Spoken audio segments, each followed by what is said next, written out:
саламатсыздарбы? Бекмамат Осмонов атындагы Жалал-Абад мамлекеттик университети, Жалал-Абад колледжи, табигый техникалык бөлүмү, тегүү буюмдарын конструкциялоо ОПЦКсы окутуучу Омурбекова Эльвира. Бүгүнкү темабыз асимметрия сызыктуу көйнөктү модельдөө. Сабактын максаты даяр базалык конструкциядан көйнөктүн чиймесин түшүрүү, негизги жана модельдик сызыктарды жүргүзүү, үлгүсүн түшүрүү.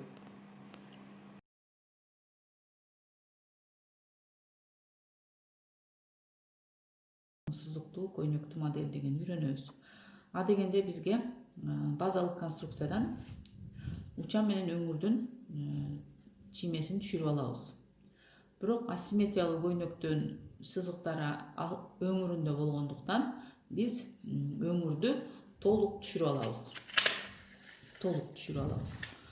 Толук өңүр толук. Учасы баягы конструкциядан жарымысын эле алабыз. Анткени учабыз симметриялуу. Эми көйнөктүн моделди абдан жакшылап карасак, бизде моюн оюкчасынан чыккан бел сызыгынын көздөй кеткен сызыкты байкап атабыз. Бул сызыкты жүргүзөбүз. Бул сызык жамбаш бел сызыкка барып, жамбаш сызык менен төмөн түшүп кеткенин байкап атабыз. Ошого параллель эле экинчи сызык иин точкасынан чыгып, ошого параллель болуп ылдый түшүп, жана кичине этеги узарып кеткенин байкап атабыз. Бул сызыктарды жүргүзүп алабыз.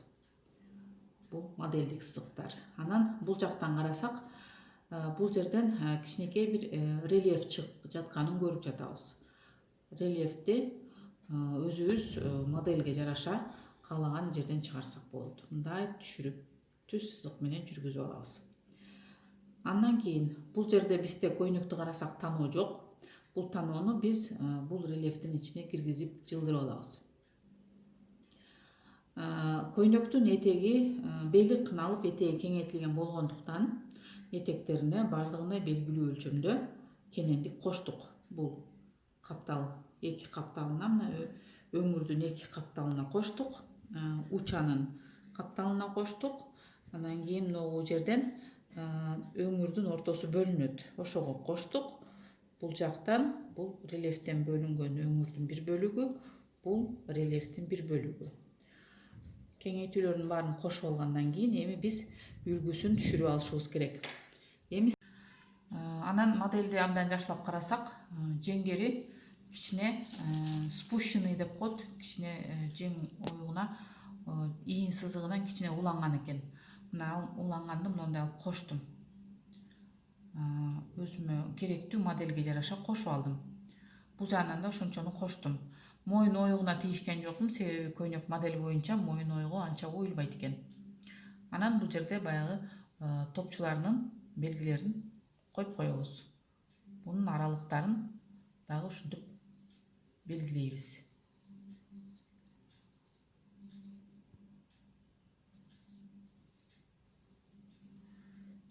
Учанын жеңин түшүрүш үчүн бул жерде таноо, учадагы таноону жок кыла беребиз дагы, ошонун эсебин чыгарып, бул жерибиз канча сантиметр болсо ошончо сантиметр кылып ашыкчасын берге кошуп коштук. Эми бул сызыктарды бизге жакшылап көрүнүктүү болуш үчүн мындай кылып бөлүп алабыз. Бул жерден рельеф бөлүндү.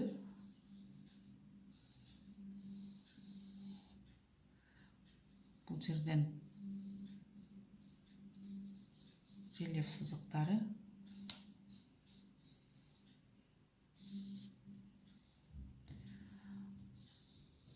Бул сызык. Бул биздин модельный сызыктарыбыз. Биз ушулар боюнча азыр ушул лекаланын үстүнөн калькага үлгүлөрүн чыгарып алабыз.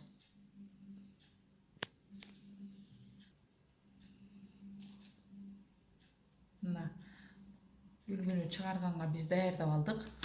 Азыр үлгүлөрүн калька менен чыгарып алабыз. Калька деген бизге көрүнө турган, астынан лекалабыз көрүнө турган кагаз болот. Буну азыр мынтип базалык чиймени кыркпастан туруп биз үлгүсүн түшүрүп алабыз.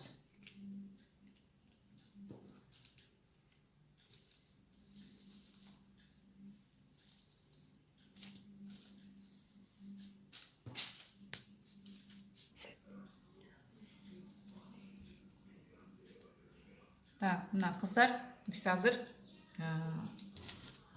көйнөктүн базалык чиймесиндеги моделдөө жүргүзгөнүбүздү мен калька менен ошонун үстүнөн түшүрүп алдым. Мына бардыгын өзүнүн өзүндөй кылып түшүрүп алдым. Караңла.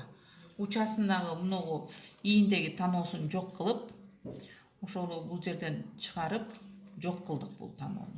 Бул белиндеги таноосу калды. Бул учасы түшүнүктүү. Эми карайбыз. Бул жерде көкүрөк таноосу калып атат, бирок биз буну жок кылышыбыз керек. Жок кылышыбыз керек. Аны каяка жок кылабыз? Мынагу рельеф. Капталдан рельеф чыккан. Бул сызык турат таноо. Бул рельефти өзүнчө кыркып алабыз. Мынакей этеги кеңейтилген боюнча кыркып алдык. Бул жерден мен таноо жүргүзүш үчүн мынау таноого берден сызык жүргүздүм. Сызыкты жүргүзүп, бул көкүрөк таноосун жок кылып жабабыз биз. Биздин лик алабыз. Ушундай акыбалга келет. Лик алабыз. Ошондо бул жерде көкүрөк таноосу бияка жылып калат. Жармысы бул жакка жылып калды. Мына көкүрөктүн таноосунун ногу эни жармысы бияка, жармысы бул жерге өтүп кетти. Мына бул рельеф. Бул өңүрдүн ортоңсу бөлүгү. Бул таноону могу жака жылдырып салдым мен. Бул жака жылдырып салдым. Бул таноону жок кылдык. Эми бул жерде таноо калып атат. Бул таноону могу энин алабыз да, ушунча энди бул жерден кыскартып коебуз. Ошондо ошол танообуз бул жака өтүп кеткен болот.